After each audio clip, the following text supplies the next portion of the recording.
everyone, and welcome to Behind Your Eyes, Season 4 and Episode 4. Susan is my guest, so if you would like to introduce yourself.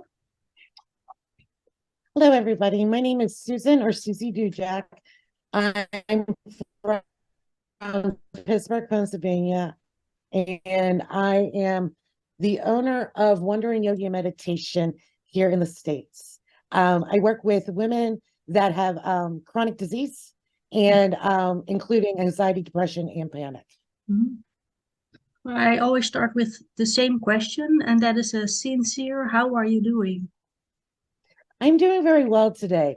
A little bit tired. It's a little cold outside right now, but all in all, I'm actually doing really, really well. I'm in a good place. Oh, that's good to hear. And you mentioned on your website that you have an autoimmune disease, and that started your journey into yoga and meditation. And well, could you tell me a bit more about that journey? Absolutely. In my early 30s, I had moved from a different town in Pennsylvania back to my hometown of Pittsburgh.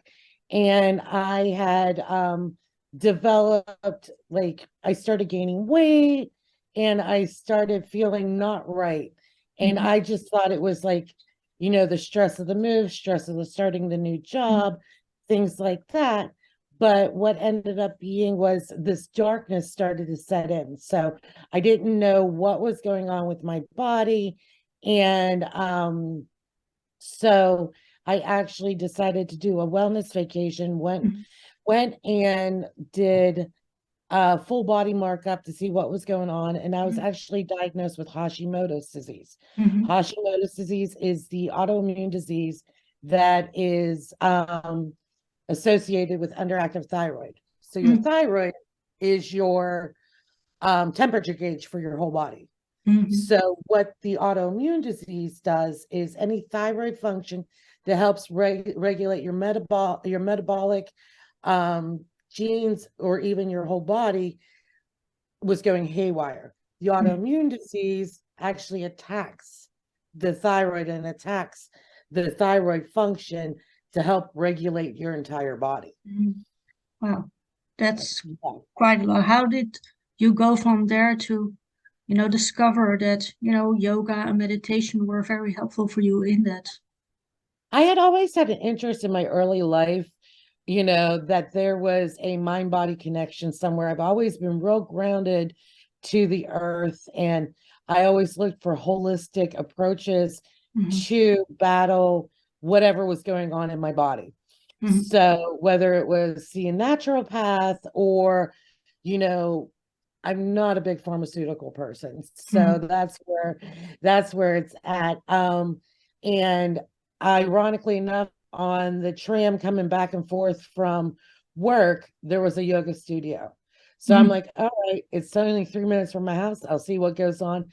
And that's when I started. I fell in love with yoga and meditation, Mhm. and I've been practicing ever since.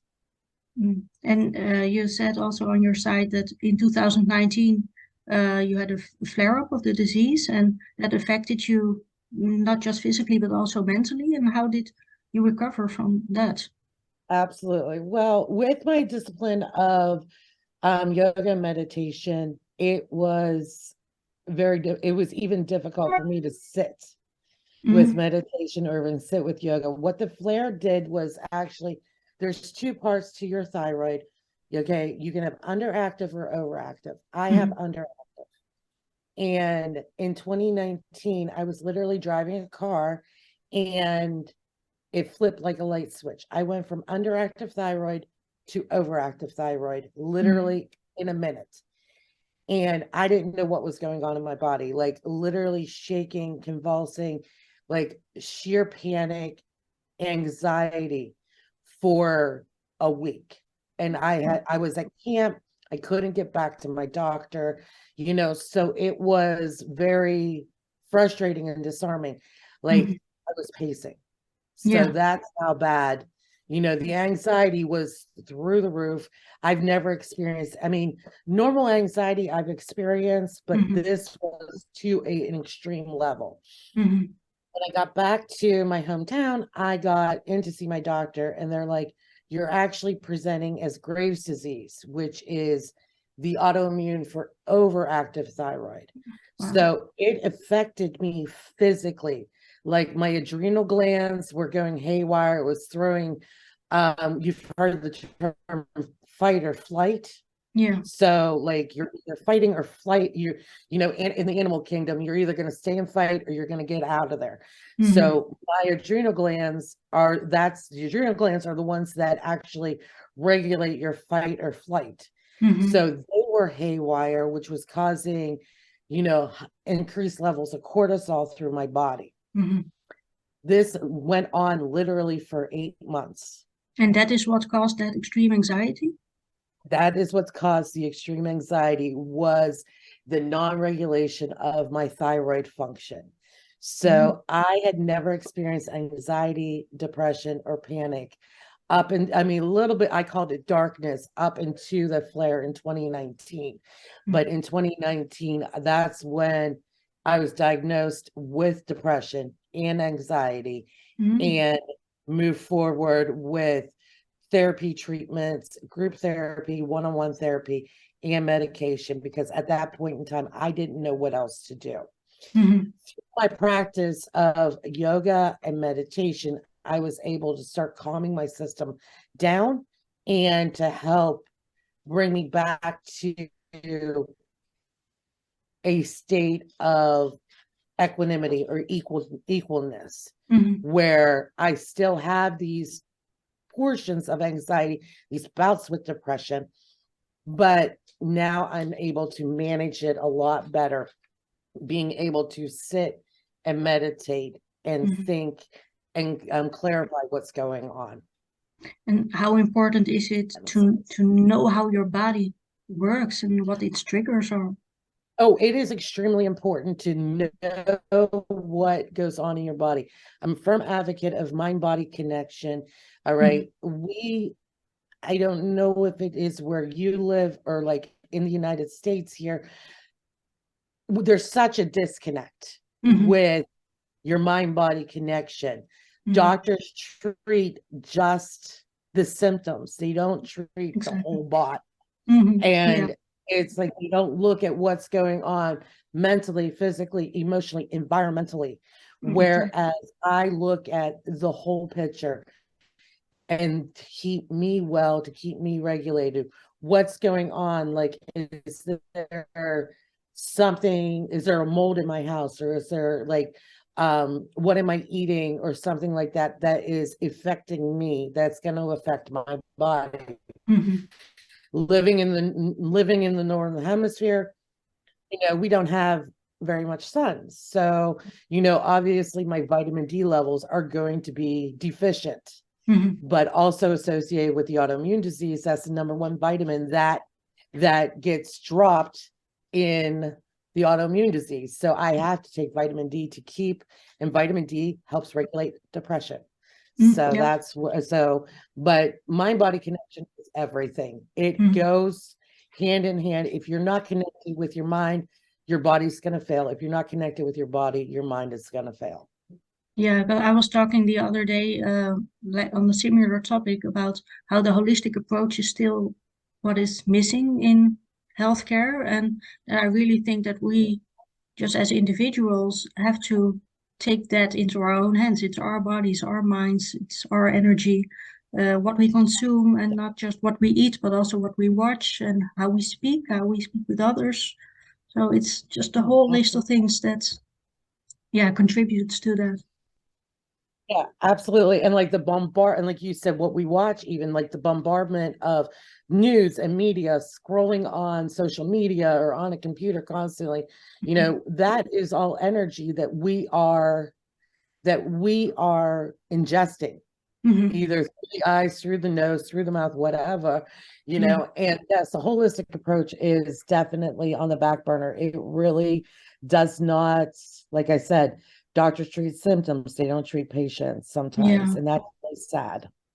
And we have to then make that own, like, our conscious decision, and like almost every day, like, okay, is this helping me move forward, or is this making me feel less energetic or maybe even depressed, or because sometimes when you watch the news, because now I hardly watch the news. I read the news when I want to, but I don't watch it anymore because all that negativity, all that drama and trauma, so I just couldn't handle it anymore. I could feel that it was affecting my energy.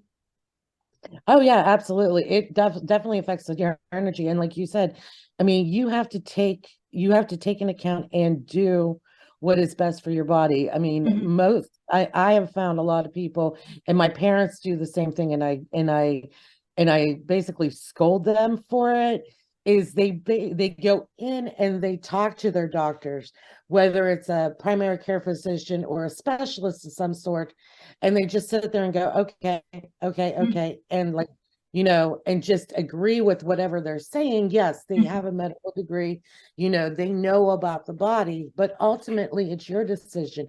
It's your interaction, mhm. with the doctor. I mean, I'm sure my doctors don't like when I come walking in, because they're like, oh my God, here comes Susie again.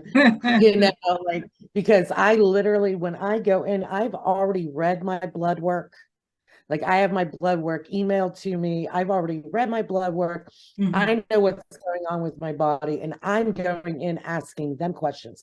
I'm Yeah, taking that active role, yeah, where that is a big thing that's missing is people go into their doctors and just assume that they're a doctor and mhm. that they know everything, that Yeah, they're they going will to give you all the answers. Yeah, right, that right. they're not gonna question. They're not in my body. They're Yeah, not exactly. in your body, Susanna. They're in their own body. They know how they're reacting. Yeah. It's not, they're not in my head, they're not in my body. And that was in my flare in 2019, my big fight with Mhm, the psychologist and the psychiatric nurse practitioners and my doctors was the fact, I'm like, there's physically something here driving this. mhm, I'm not, and that's my huge message is, I'm not disputing the fact that I battle anxiety and depression. mhm, Yes, I do. But there was an external factor, mhm, another underlying cause that caused me to battle anxiety and depression. When I mhm, went to the psychologist, they're like, oh, yeah, it's in your head. And I'm mhm, like, no, it's in my body. mhm, There's something going on in my body. And mhm, I'm the one that did the research and found, all right, yes, Hashimoto's disease does cause depression, anxiety, mhm, panic. When you're in flares on day-to-day, just day-to-day operation, you're going to have the darkness sometimes, and like to understand that sometimes it's in your head, but it's also in the body. It mhm. affects everything. So Yeah, that was a big fight for me. yeah, and you have to come prepared when you visit a doctor. Absolutely. I'm Yeah. sure they don't like me either, but Yeah, I also ask too many questions, but I'm like, I don't care. oh, It's my health here. exactly. When you walk in my shoes, then you can tell me what to do. I'll listen, but Yeah, we'll figure it out together, is really yes. what it boils down to. And now you help other women to battle, the chronic diseases or mental illnesses. And like, what are some of the things that you teach them? Absolutely. What I do is, actually, I've been teaching since 2013, I think, 7, 8 years, something like that. And I've honed on to helping women that are in their 40s through, I believe my oldest client is 86. Oh, wow. Yeah, so my Awesome. oldest client is 86, and actually I had her on the floor yesterday, so I was really proud of myself. She hasn't got on the floor in a while. But what we do, we look at, the mind-body connection. We look at the whole picture. Mhm, As women, we are moms, we are daughters, we are wives, things like that, and we don't necessarily know who we truly are, and we mhm, don't have a voice for ourselves. right. So I help women find their voice and figure out, okay, I may be battling something, whether it is postpartum, whether it is anxiety, whether it is depression.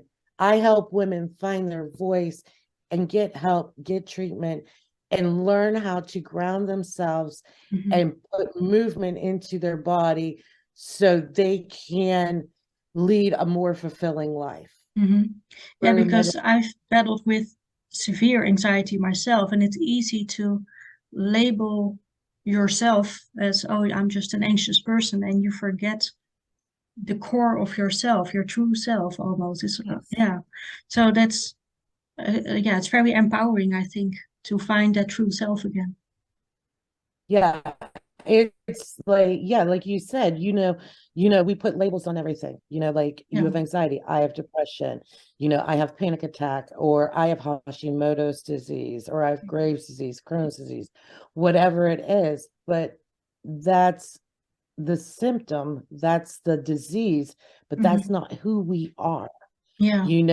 We get up every day and manage our symptoms, whatever symptoms they are. But deep down, who are we? Okay, I'm a yoga instructor, I'm a holistic coach. My, one of my students is a hairdresser, another one's a psychiatric nurse. That's, to their core, that's who they are. I'm actually a very happy person. I love being around people, but do I battle anxiety as well? Absolutely. Was I nervous to get on this phone call? Oh my gosh, yes, absolutely. You did it. I mean, if I wasn't nervous or little, I mean, if I wasn't, thank you. If I wasn't nervous or anxious, then, I wouldn't be human. I wouldn't be me, Yeah. and those symptoms and what your anxious state, your nervous state, your depressive state is all part of you too, and to embrace it. Yeah. Yeah. I mean, mental illness is looked at as, oh, we don't talk about it. It's a taboo subject. It's not a taboo subject. Yeah. It's It's also a what makes us manageable coaches, I think. Like, disease. mhm. I have a deeper, even though I was battling my path for 8 years, it wasn't until I stepped into the role that, that I had the flare and I battled anxiety, depression, and panic myself, for me to truly understand. I mean, you can read about it in the books till the cows come home and everything like that, but not until I walked the walk. I used the term Alice in Wonderland. You remember Alice follows the white rabbit down the rabbit hole. Yeah. Okay, and she's falling in that rabbit hole, chasing the white rabbit. Okay, that hole is that darkness, that anxiety, that depression, not knowing really what's going on, and you pop out into Wonderland. Well, I came out into Wonderland. It opened a whole new realm for me. And I believe I can treat my students and help my students on a much deeper level. Yeah. Because I'm coming from a place of knowing Yeah. instead of just reading in a book. Exactly. Yeah. I have experienced exactly the same. And I came through that like phobia and also focused on my spirituality. And I thought what helped me at the time was talking to other people who have experienced the same thing and were already on the, I call it the other side, like they weren't battling their phobias anymore. So I thought, oh, there's hope for me too. So now I'm like, I want to give others that hope. So yeah. Yeah, and you have to have the faith and believe in yourself Mhm. first. Yeah. The faith, the faith that you are going to get through what you're doing or what is going on in your body.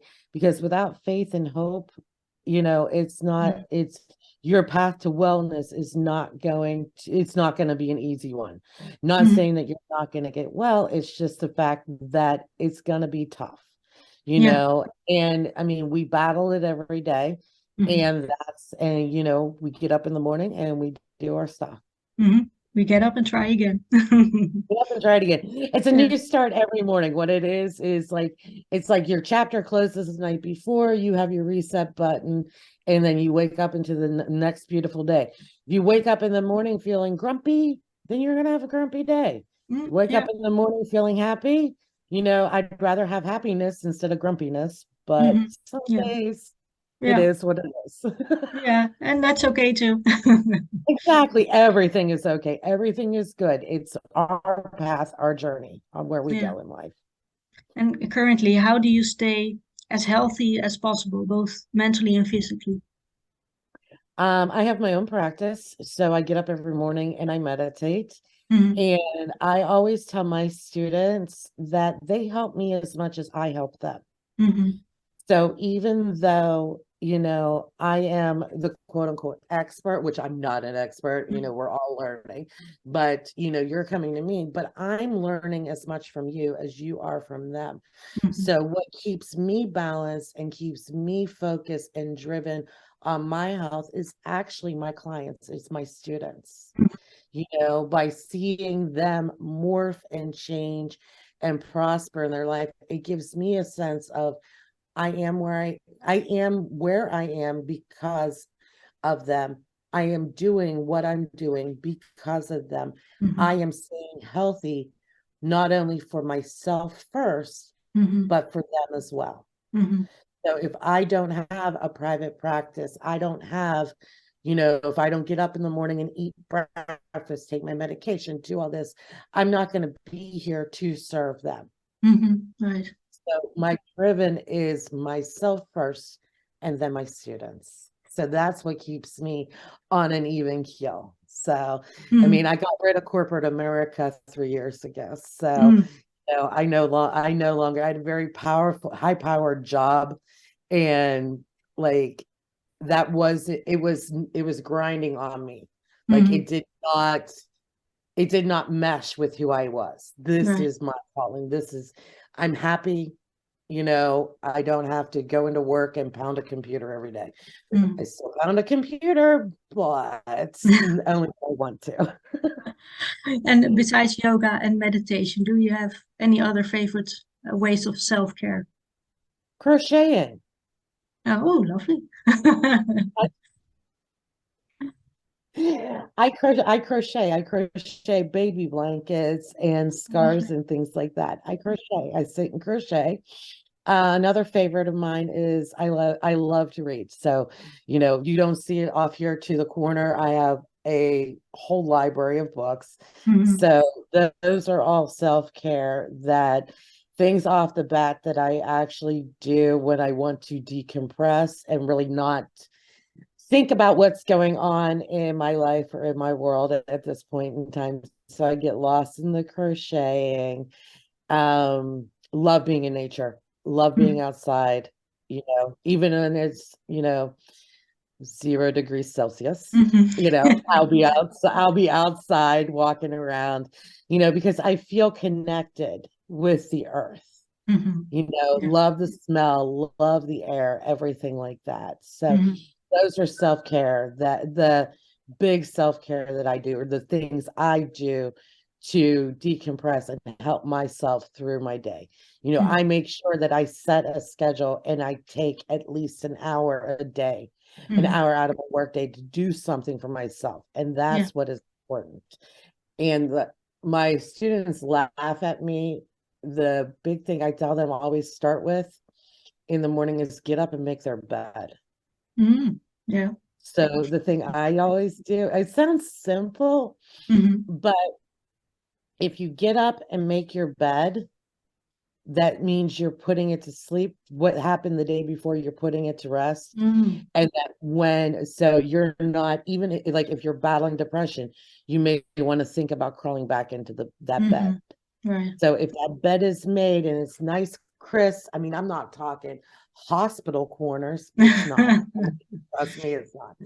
But if it's nice, crisp, and it looks clean and presented, it's going to be inviting in the evening when you go back to bed to pull down Hmm. those sheets and crawl back in. Get up and make if one thing, get up Yeah. and make your bed in the Just a morning. ritual to start your day.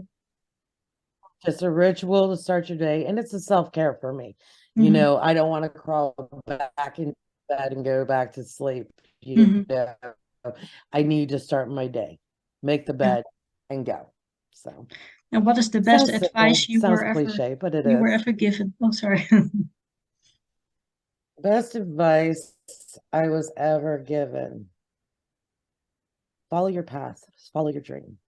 Mhm. You know, you are who you are. God made you this. So make sure that you follow Mhm. what you want to do. That's what I was told. And I always like stop the interviews with the same question. And when are you at your happiest? I am currently at my happiness right now. Mhm. I am happy now. I am fulfilled. You know, I am happy. I am happiest when I'm talking about what I do. I'm Mhm. talking about where I've come. I'm happiest when I'm helping others Mhm. fulfill their dreams, is what it is. Mhm. It's a true passion, I think. Very true. Yeah. Well, thank you so much for today. I really love talking to you, and it was an honor to yeah, to have you on as my guest. Absolutely, Susanna. It was very nice meeting you as well.